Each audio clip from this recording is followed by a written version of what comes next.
All right, guys, thanks so much for listening to another episode of the CX Chronicles Podcast. Super excited today, guys. We have Fran Brzyski, founder and CEO at Hark, joining the show. Fran, why don't you say hello to the CX Nation, my friend? CX Nation, hello. Honored, humbled to be here.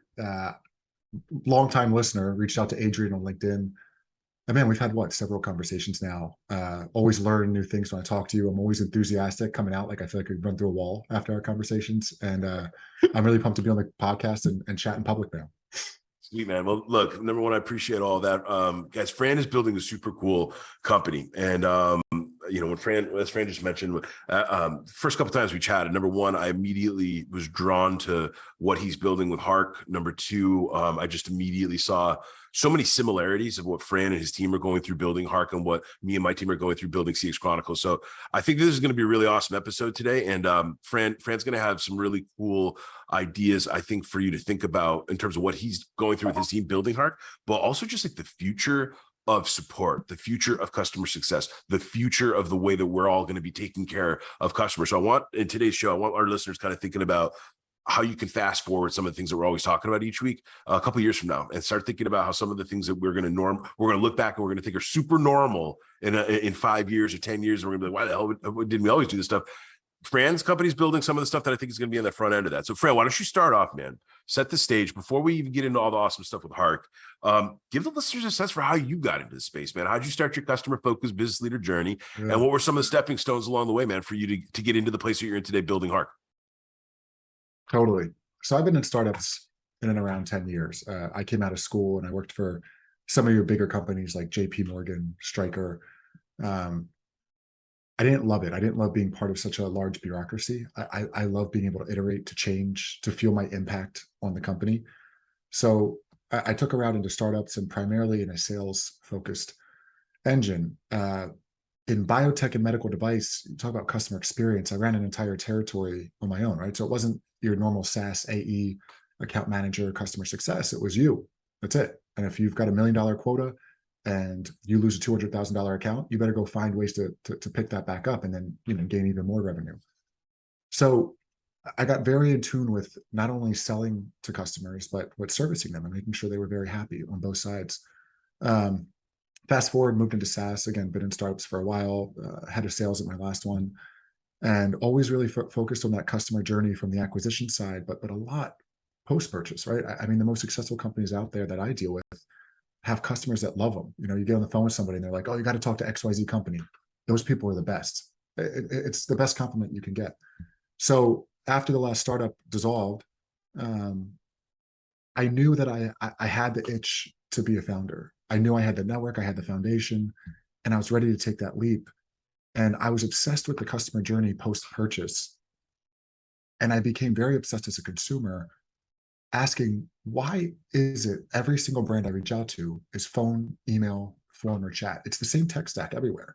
And although some chatbots sound more like humans than others, and some are more self-service than others, it's the same flow. And at the end of the day, I just want to be able to front load my problem, move on with my day because my time is precious, but also understand, give the agents what they need so they can solve it out. So I found myself continuously guessing, what do I need to front load in an email to show them and possibly get this right? And I'm hit back with these automated responses about, we need X, Y, and Z. They're asking for the same stuff I gave them. They just want uniformity. So I became obsessed with this idea. And simultaneously, we've entered a time when 3 of the 5 top apps on the market really are Snapchat, Instagram, and TikTok. And what do they all have in common? Asynchronous video, So it's like, all right, people are communicating in a new way. The post-purchase CX world, I don't want to say is antiquated. There's a lot of innovation happening, but that innovation is not really hitting the consumer as much. A lot of it's on the back end, making things more streamlined. How can I bridge 2 sides of that and make an incredible experience for the consumer who wants to communicate differently, but also package things up for the agent and make their life much, much easier? And that's how Hark was born. I love it, Fran. I mean, number one, you already know that myself and many of the folks that listen to this show, we're probably some of the biggest fans of and believers, if you will, about the power of focusing on CX and EX simultaneously, right? Creating 2 tracks as you build your business, one focus on customer side, one focus on your employee experience, employee engagement side, and just slamming the gas on those 2 tracks. Because the companies that do that typically crush it, and they typically get ahead. And there's typically all of, to your point, man, they're building armies of promoters, not just on the customer ranks, but on the employee rank side too. Second big thing, man, is that I love that you're talking about. You're right? It's so funny. Like now that you say it like that, like some of the big, Adrian, what are some of the biggest things that are attracting the most attention on planet Earth? These platforms, right? TikTok, Facebook, Insta, all these different, what are they doing? Video, short form video. It's unfortunate, but humans, our attentions have definitely waned, right? We can't, Sure. it's not like you're everyone's on the train reading War and Peace these days, right? People are slamming through 30-second videos on their phone and jamming on the like button, right? That's what it is. It's where we're at in 2022, whether you love it or you hate it.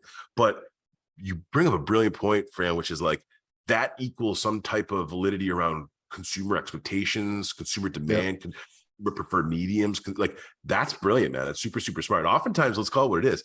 There's usually only a handful of companies that can stay ahead on how quickly they'll need to revert their success, their experience, their journey, their support for some of those new mediums. But I love that you guys are building in a space where you already know that that's going to be where it's going. And you're right, the video piece is huge. And Fran probably laughs, guys, because every single time I talk with him now, I've got like 3 new examples of where we should sell to Hark, because it's true, right? You've got huge companies that they've gotten excellent at managing their volume and their scale, typically through the way that they use their issue resolution management system or their ticketing software, right? That's part of how they can keep up with all this stuff. The bottom line is most of the times customers leave those support situations unhappy. And it's because of what Fran's talking about. There's automated stuff. It's hard to get someone on a telephone. It's even harder to get someone. When's the last time you guys saw a global brand put a face on your computer screen so you could talk through the issue instead of typing it out, right? Or being on a phone call for 47 minutes. So there is a new world where like there's a huge opportunity for short form video, back and forth. Adrian can drop his 30-second note to Fran. Fran can drop his 30-second response, or better yet, his resolution back to Adrian. Everybody's thrilled. Everybody's happy. And there's cost implications on that too, Fran. All right. For the CX and the CS nerds listening, you can kind of think about what that means for your budget. If you're running a team at scale and you're the guy or gal that's charged with thinking about how you can cost effectively manage your success or your support or your experience. So I really, really love that, man. Fran, let's dive into the first pillar of team, man. I definitely want to learn more about Hark, and I want to learn more about the business you're building, but you're in a cool position, man. You're similar to me. You're seeing all these different companies and you're seeing how they're kind of formed. I'd love for you to take a couple minutes to talk about the first CX pillar of team, and just give the listeners some ideas for how you guys have been building your team at Hark, and what are some of the things that you're noticing, you're seeing with the clients that you're servicing today, and the way that they built their success and experience and support teams. Yeah, of course. You would think it's pretty similar everywhere, but everyone does it differently, right? And a lot of that comes back to the leadership and how involved or not involved they are with CX. Could be a good or bad thing, them being involved. And what I mean by that is, I talk to a lot of companies. I mean, every day I talk to 5 different companies. And you seem to have leaders who want to throw bodies at problems. Their belief is that everybody wants to get to a human, and what they should do is scale with a BPO up and down, so there's always humans available. And I don't necessarily agree with that. And I see a lot of the younger generation also doesn't necessarily agree with that. If you really look into, like, there's some companies I've worked with who get really into telling stories internally with data, which is you have to be doing that. And if you look at the urgency of requests, live chat is wildly misused, right? It doesn't need to be live all the time. It's just what we've been programmed to do, because that's going to be the fastest resolution to our result as a consumer.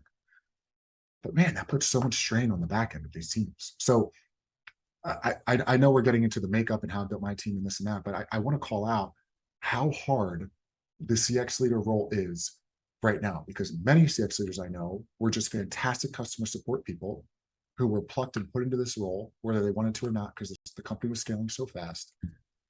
And they're trying to be everywhere the customer is, but every customer is different. It's so subjective.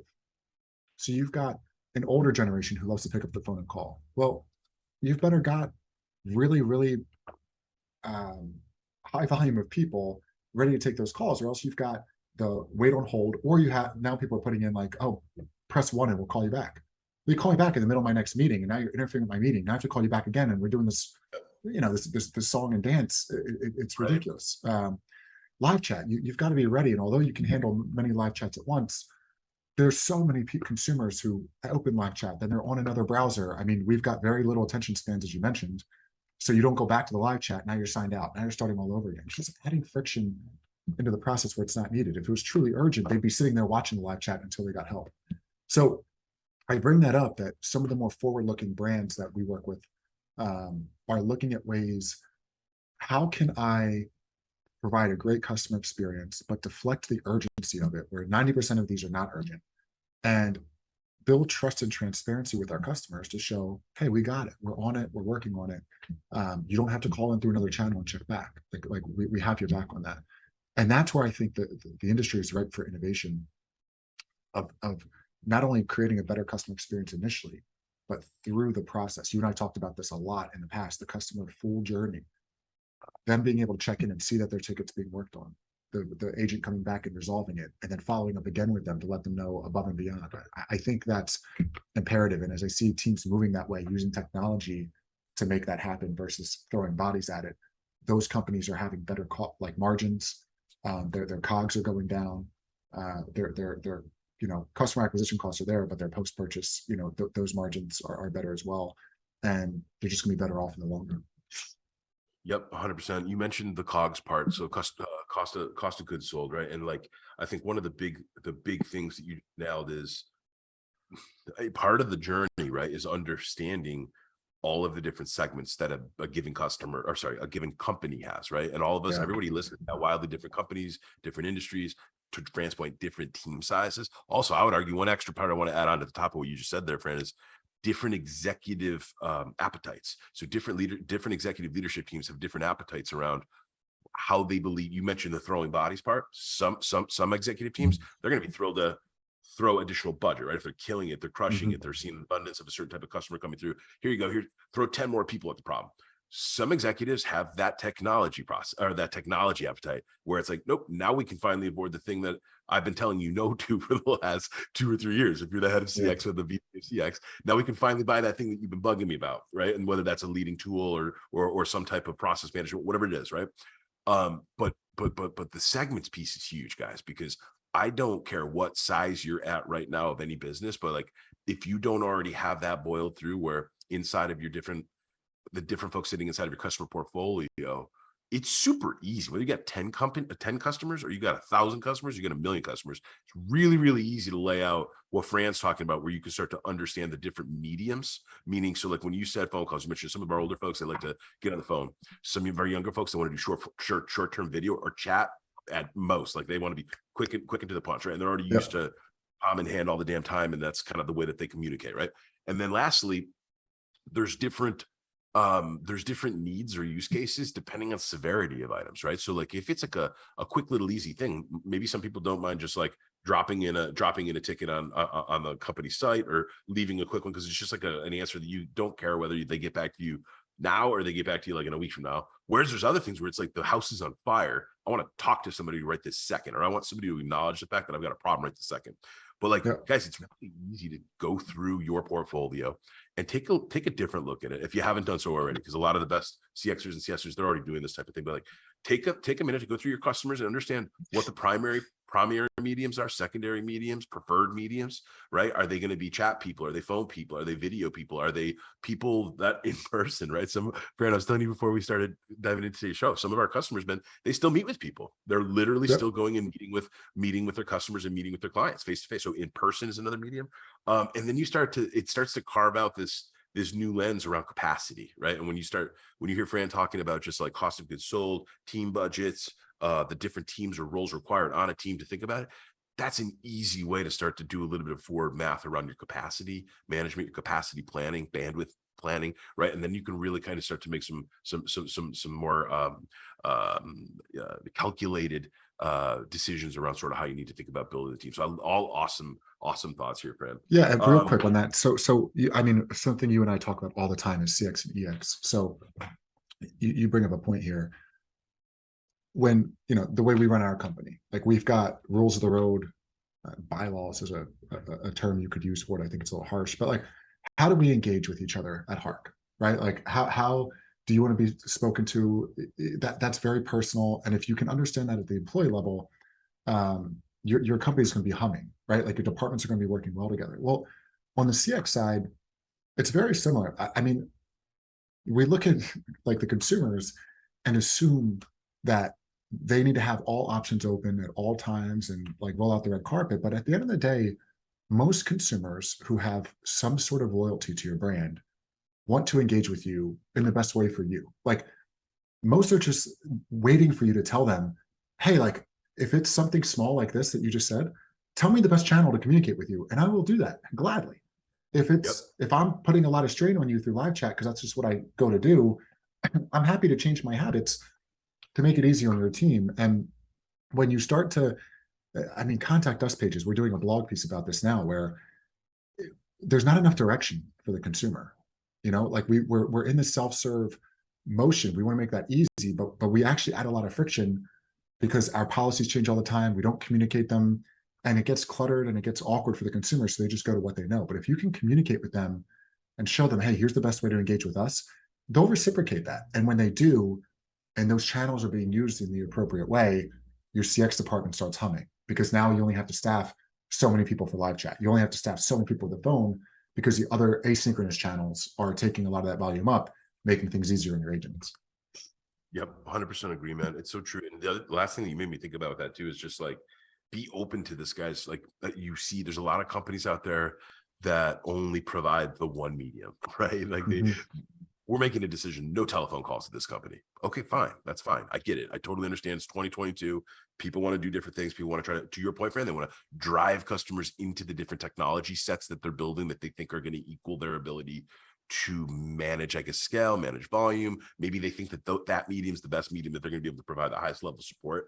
But be open to this, guys, because I know for a fact, like, well, me personally, just for what it's worth, that drives me nuts. I hate it when there's not more than one channel, only because you're telling me that this is the only way that I can speak with you as a brand, as a business, as a support unit. It's a bit of a turnoff for me. But then again, I also understand that different businesses have different customer needs have different communication mediums that tend to work the best, or that they already know work the best, right? Some of these industries that have been around for 100 years, they already know how their customers want to be talked to, or they already know what types of expectations their customers have, and they can kind of try to build around that. So it's a risk, man, because I'm sorry, it's such an important point that these smaller e-commerce companies who put a form up, which is fine, because like you said, that's all they can do right now. They're getting off the ground. We get it, but your nimbleness and your size is a strength for you, right? By not putting a lot of emphasis on CX and kind of just saying we're going to put up a forum and people can reach out to us through there. With so many large players in the game, you're inviting those customers to say, oh, okay, like your same product is on Amazon or Walmart. I'm just going to go there and I'll spend an extra $1 or $2, but I know I'm going to be taken care of on the back end.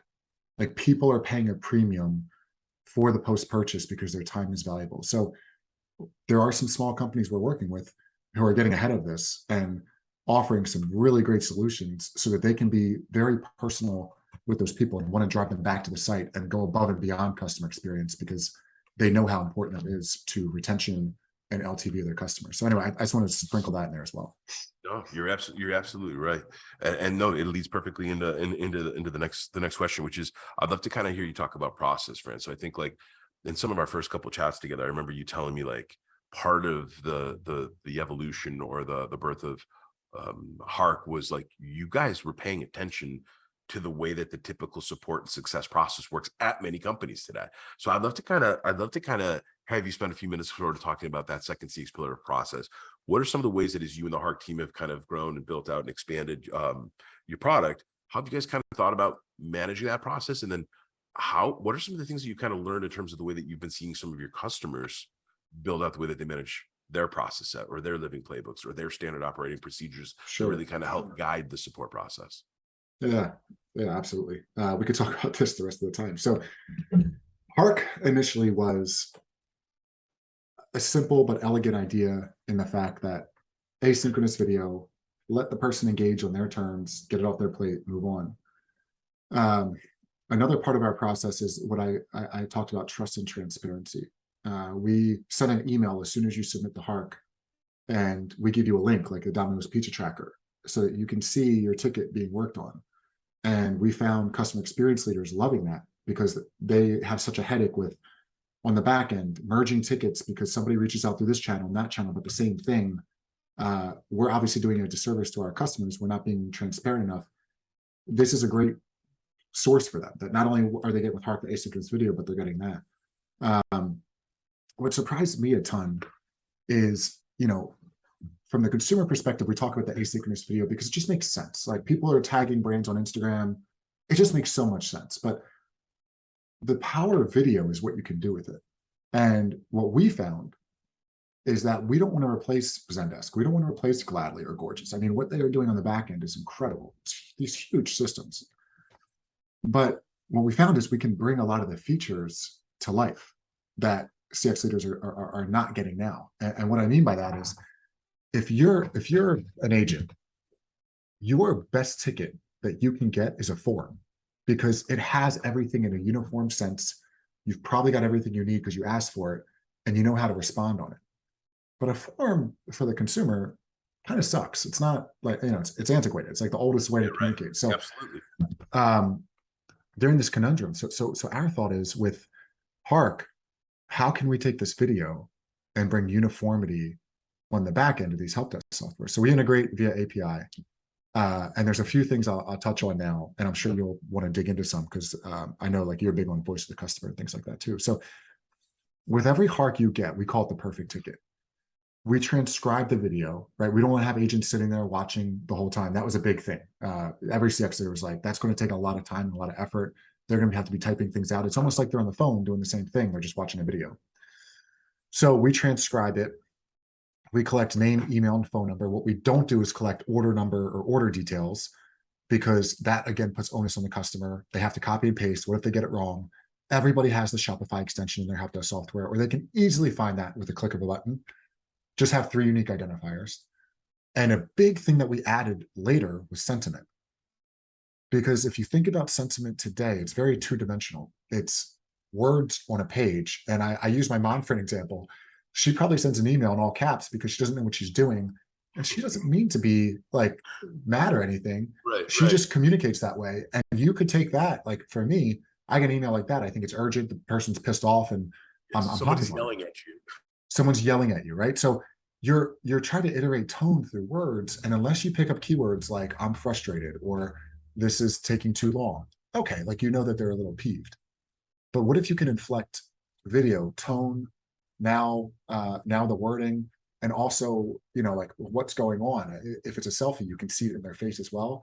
If it's them using their point of view, that's different too. So what we found is we're elevating these brands' customer experience, voice of the customer programs to a place they've never been. A lot of people right now, again, CX leaders have a hard job. They are trying to do a voice of the customer program and bring in product, bring in engineering, bring in marketing, which is so important. But when you put up on a slide, like a slide deck, Google Slides, and you put a few emails up about why somebody was upset, it kind of falls on deaf ears. People are like, oh, okay, like, we got some bad emails, let's move on with our day.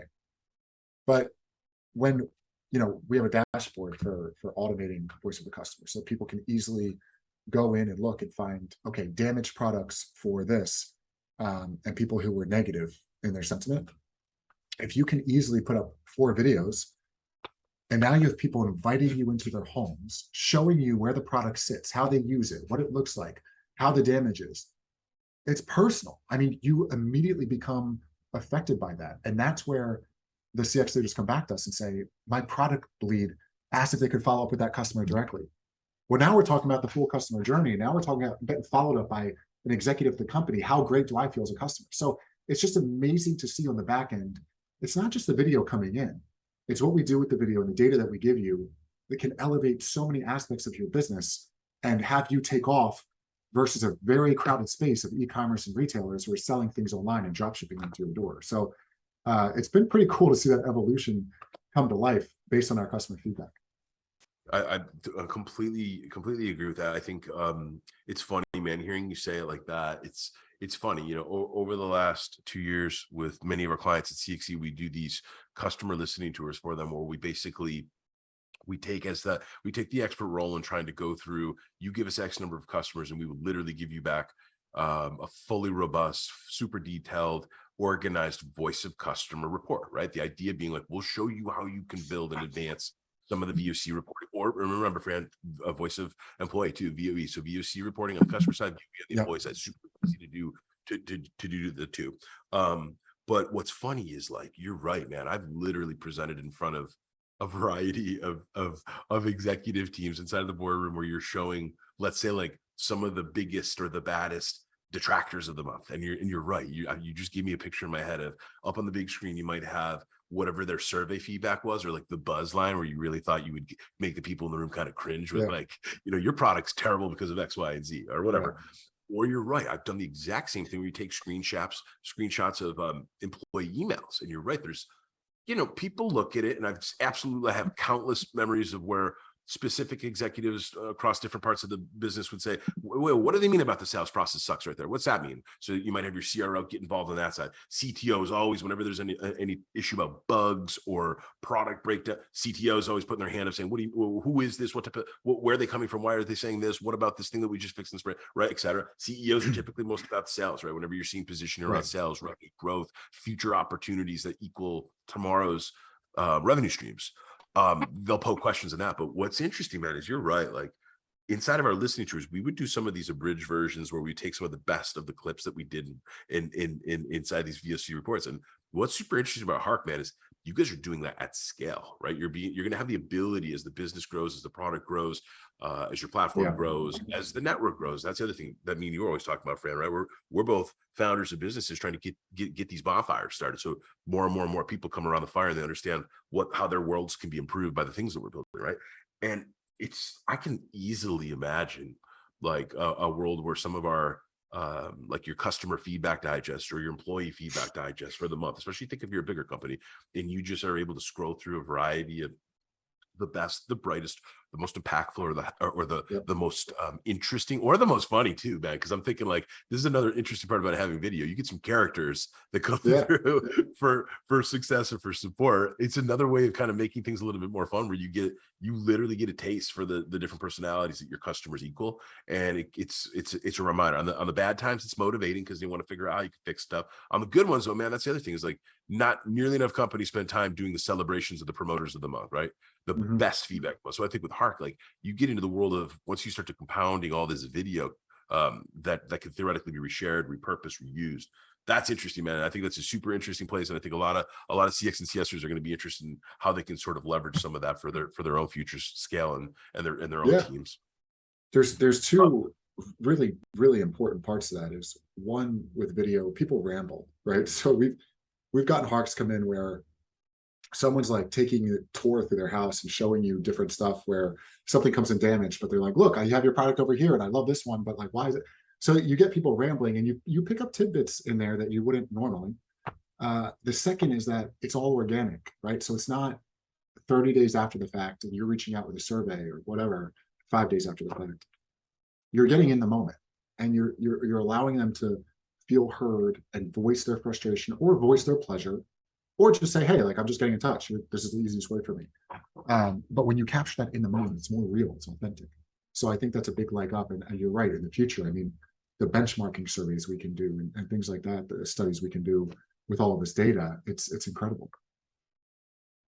I completely agree. And again, it just gives so many different ideas for where the future of our space is going to go and what additional types of mediums are going to come into play. Fran, I'd love to, we've talked a lot about tools, and we've talked a lot about the Hark tool, but like, I'd love to kind of give you a blended question here. As far as like, you mentioned Gorgeous, you mentioned Gladly. Have there been any primary tools that you and the Hark team have been using that have really kind of helped allow the ease of some of the growth and the ease of some of the development that you guys are doing with the team? Or are there any tools that you're seeing your customers using that are kind of already repeating again and again and again? I'd love just for you to spend a minute or two talking about tools. Yeah. Nothing, on the CX side right now. We are doing, I mean, the only thing I'd say is we're doing a lot of user testing. So everything we do, we exhaust with our network, and we exhaust through user testing to make sure we totally understand the impact that has on the customer journey. And that wasn't led by me. I know you and I talk a lot about, but my head of product is very, very big on that. Like, everything gets into detail about the customer journey and how we inflect that. So that's been a big part of our building process. But I think in the industry, I'm seeing some really interesting stuff come out. I've gotten very close with the fellows and gals at Lang.ai. They do automated tagging, and I think it's so important because when you can tag efficiently on the tickets coming in, which again are always disjointed, they're not uniform, they just give you a leg up when you're reporting. And the more data you have at your fingertips, the better your company is going to be if you do something with that data. And they give these companies who are smaller and they're trying to navigate, they give them a fighting chance. I think Flip is doing some really cool stuff on the phone, formerly RevRoute. Brian and his team there, just making things easier on the call centers. Honestly, what's interesting, the technology, but the BPOs I've met have been unbelievable. Like, Higher Ratio, Awesome OS, the way they go about helping you scale your CX team and the way that you go about thinking about that, they make it a lot easier for the CX leaders, and they provide really, really exceptional service.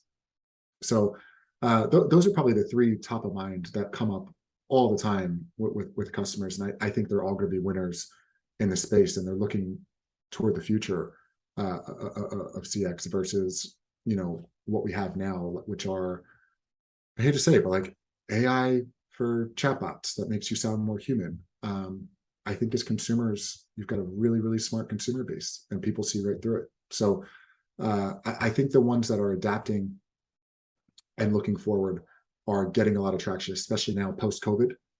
People are investing a lot into the post-purchase journey because they've gotten the customer acquisition side, the buying journey down so well.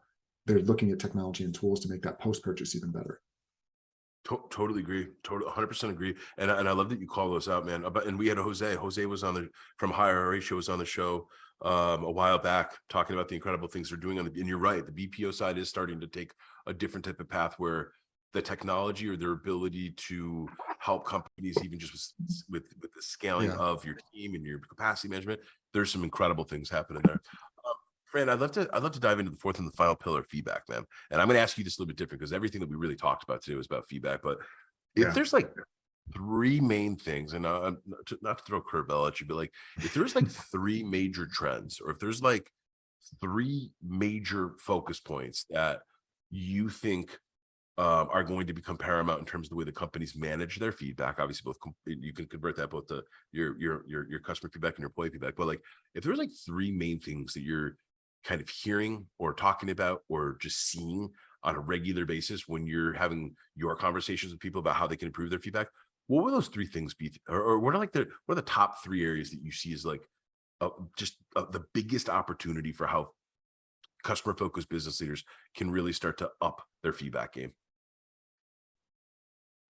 Yeah, the top three. I don't know if I'll get to all three, but the one thing that comes up a ton is the top focus areas. I didn't mean the top focus areas. That's fine. That's fine. Top three, just like some of the top things you're hearing around. Yeah, I think a lot of people are so used to the reporting coming out of the help desk CRMs or help desk softwares. There's opportunity, a lot of our companies like Hark, like Lang, and these others, you connect via API, so you get access to everything going on. And I think, well, I know actually because I'm always asked for it, giving a new lens into that data is paramount, because a lot of these brands and these companies don't have like a data science team like bigger companies do, like Kraft Heinz or something like that. I mean, they have a full data science team that are using Snowflake and having all these systems talk to each other. And that's why they know their customer base. Like they know exactly who's buying Philadelphia cream cheese in Ohio, right? Like they know that down to the mile. Yep. But these smaller brands don't have it. So I think what you'll see is companies not only do, again, our process is our process, and Hark has its niche that we're wedging in, and we're going to be something much broader and much bigger. But one of the biggest things for our company is doing the reporting and giving CX leaders a new way to communicate internally with data, but making it easy for them because they don't have time to do all this themselves. I mean, they're putting out fires left and right. They're hopping on this. They're like, what other department scales up and down as much as CX does? None. No other department. They're constantly fluctuating. They're constantly training. They're constantly going through all these things. They need help. So I think the more you can give them this data wrapped up in a new way and saying, have you thought about it this way? you're going to make them more successful internally and externally with their customers. Yeah, I think you're absolutely right, man. And again, guys, Fran probably has a laundry list for me at this point, because every time we chat, like, there is so many different ways that you can use this. He mentioned the transcription. He mentioned sentiment analysis. He mentioned the almost like the managed service view or the managed product service view of, hey, you're not ready to have a data scientist, and hey, you're not ready to have someone build advanced reporting or advanced analytics.